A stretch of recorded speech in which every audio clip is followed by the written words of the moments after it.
Hello అండి. Welcome back to our channel Sri మా ఊళ్ళమ్మ భీమవరం రుచులు. ఈరోజు నేను మీకు చేసి చూపించబోయే రెసిపీ మటన్ కీమా. ఇది చాలా స్పైసీగా అండ్ టేస్టీగా ఉంటుందండి. ఈ రెసిపీని మనం చాలా ఈజీగా చేసుకోవచ్చు. చాలా క్విక్‌గా అయిపోతుంది.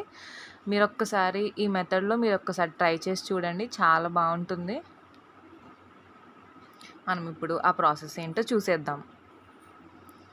ఇక్కడ నేను ఒక 300 గ్రామ్స్ ఆఫ్ మటన్ కీమా తీసుకున్నానండి. ఇది మేకపోతు చాలా లేతగా ఉంటుందండి. అండ్ ఇప్పుడు ఈ కీమాని మనం బాగా కడిగి పెట్టుకొని వాటర్ని డ్రైన్ చేసి ఇప్పుడు అందులో మనం చిటికెడు పసుపు, 1 టేబుల్ స్పూన్ దాకా కారం, తగినంత సాల్ట్ అండ్ కరివేపాకు వేసి అది కుక్ అవ్వడానికి సరిపడా వాటర్ వేసి అలాగే మనం ఇందులో 2 టేబుల్ స్పూన్స్ దాకా మనం అల్లం వెల్లుల్లి పేస్ట్ వేసుకుని బాగా మిక్స్ చేసుకుందామండి. మిక్స్ చేసుకుని మనం దీన్ని కుక్ అవ్వడానికి మనం మూత పెట్టేసుకుందామండి.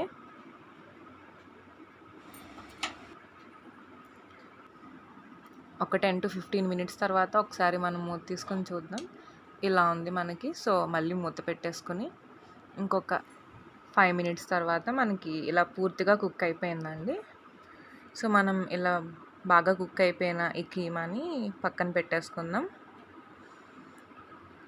ఇప్పుడు మనం ఒక ప్యాన్లో ఆయిల్ వేసుకుని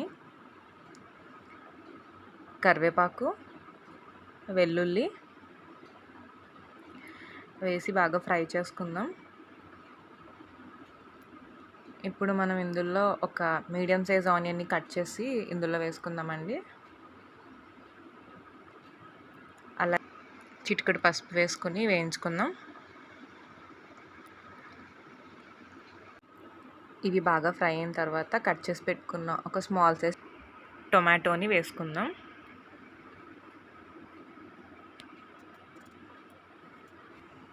ఇప్పుడు మనం ఇందులో సాల్ట్, 1 టీ స్పూన్ దాకా కారం, 1 టేబుల్ స్పూన్ దాకా అల్లం వెల్లుల్లి పేస్ట్ వేసుకుందామండి. ఆల్రెడీ మనం కీమా బాయిల్ చేసినప్పుడు సాల్ట్ ఇంకా కారం వేసాం కదా.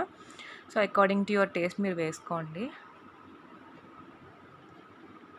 ఇప్పుడు మనం ముందుగా బాయిల్ చేసి పెట్టుకున్న మటన్ కీమాని ఇందులో వేసుకుందామండి.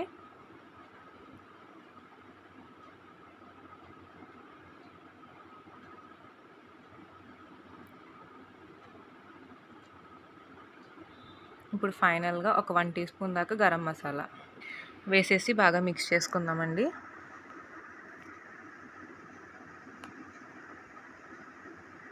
ఆల్రెడీ కుక్ అయిపోయింది కాబట్టి మనం జస్ట్ సిమ్లో పెట్టుకుని ఒక 5 మినిట్స్ అలా మూత పెట్టుకుని ఉంచుకుందామండి. తర్వాత మనకి ఇలా ఉంటుంది. సో ఫైనల్గా మనం పైన కొత్తిమీర అండ్ ఇంకా గార్లిక్తో గార్నిష్ చేసుకోండి. గార్లిక్ వేసుకోవడం వల్ల మనకి బాగా కొలెస్ట్రాల్ని కట్ చేస్తుంది. సో ఇలాంటి హెవీ నాన్ వెజ్ తిన్నప్పుడు మనం గార్లిక్ వేసుకోవడం వల్ల మనకి ఇది కాంపన్సేట్ అవుతుందండి. అండ్ చాలా టేస్టీగా కూడా ఉంటుంది. సో అంతేనండి, చాలా ఈజీగా క్విక్గా ఎంతో స్పైసీగా టేస్టీగా ఉండే మటన్ కీమా రెడీ అండి. ఇప్పుడు మనం దీన్ని సర్వ్ చేసేసుకుందాం.